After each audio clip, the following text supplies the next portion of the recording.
I'm going to be telling you guys today why Rockstar needs to add the real Vortex into Grand Theft Auto Online and how a future update could be the perfect fit for a vehicle like that.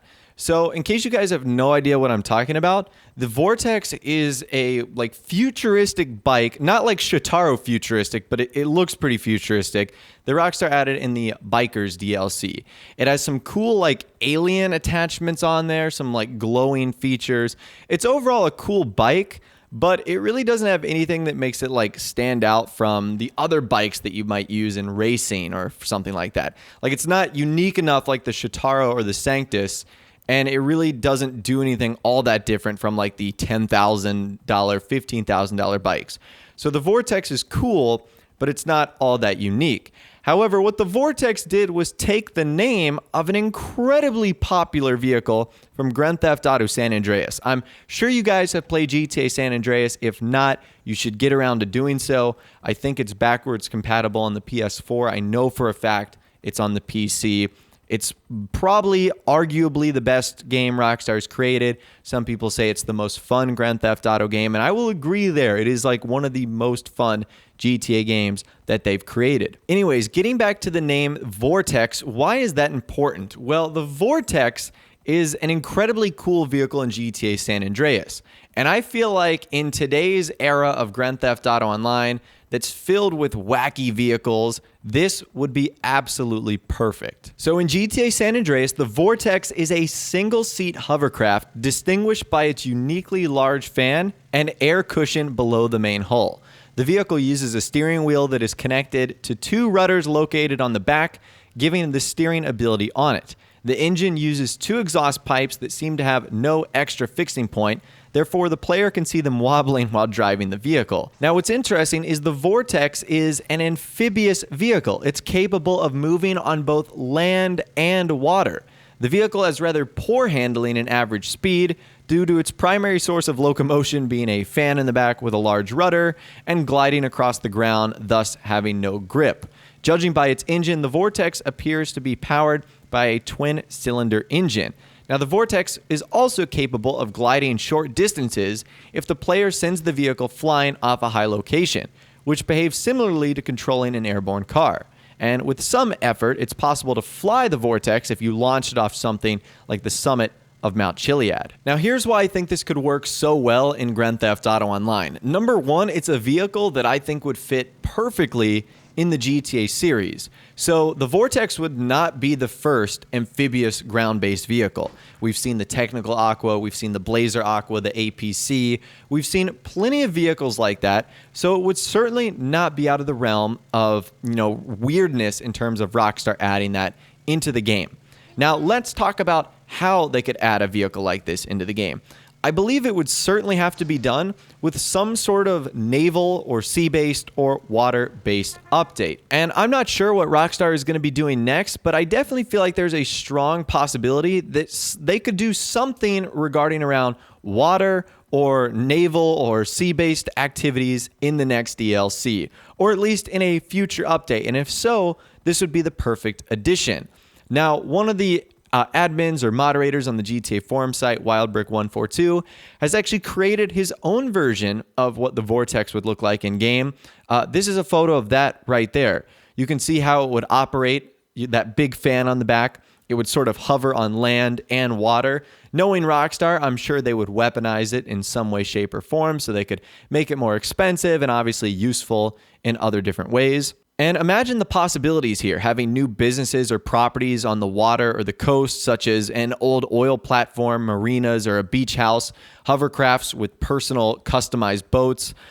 Maybe we could even use Bogdan as the contact, which would actually fit perfectly since he was in the Doomsday Heist. And he also owned a submarine.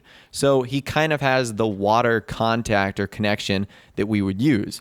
Maybe we could have more sea-based activities like diving for treasure, maybe even building off of the treasure hunt that Rockstar did with Red Dead Redemption 2.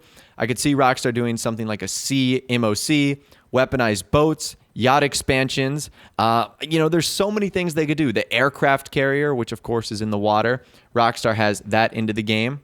And on top of that, Rockstar could add the Vortex hovercraft into online too, the one we've been talking about in this video, the real Vortex.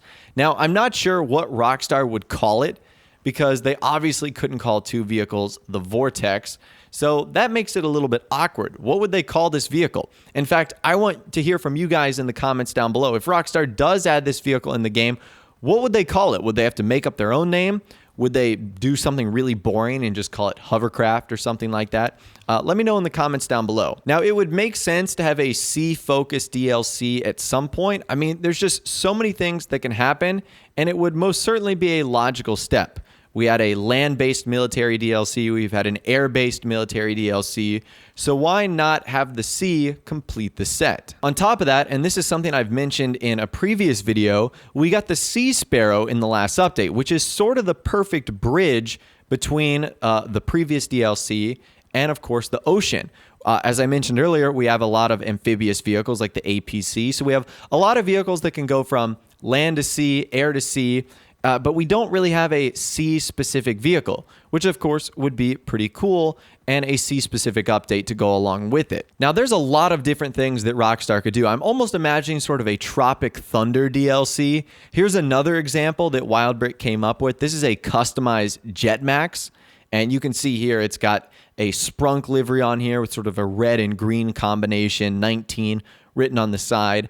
There's a lot of different things you could do. Customizing boats. I mean, a year ago, we would have said customizing aircrafts really wouldn't make sense. But then Rockstar did the Smuggler's Run update, and you guys know we've been customizing a ton of aircraft since then. So who's to say Rockstar couldn't do something similar with water, where we're able to customize boats like this and ultimately make it really, really cool. Now, I'm sure a lot of you guys are going to be saying, what's there to do in the ocean? There's nothing to do out there. Well, you could almost ask the same question of the sky. What's there to do in the sky? You know, but we got the Smuggler's Run DLC, and that obviously worked out really well. So who's to say Rockstar couldn't do the exact same thing here? So I'm going to leave this discussion up to you guys in the comments down below. Would you like to see an update like this added into Grand Theft Auto Online? A sea-focused update that features the original Vortex from Grand Theft Auto San Andreas. I mean, I feel like that would just be amazing. There's a lot of potential here, but has Rockstar run out of time? That's almost the big question, because the rumor for the next update is it's going to be a consolidation of all of our businesses. Does that business include a new sea-based update? Or is Rockstar out of time? You know, is it time to move on to Red Dead Redemption 2? If that's the case, it almost makes me more frustrated with the last two racing DLCs we've got. You know, Southern San Andreas Super Autos and Cunning Stunt Special Vehicle Circuit. It's like, I wish Rockstar had just done one of these DLCs and made it into this. Like, the racing is fun, but I don't need like the little March DLCs to enjoy racing all that much more. So like I said, let me know your opinions in the comments down below. I'd love to hear from you guys down there. If you did go on to enjoy this video, though, a like rating would, of course, be awesome. And also subscribe to my YouTube channel if you are new. We like daily GTA 5 videos like this. Without the way, guys, like I said, thanks so much for watching. Take care, and I'll see you guys in the next video.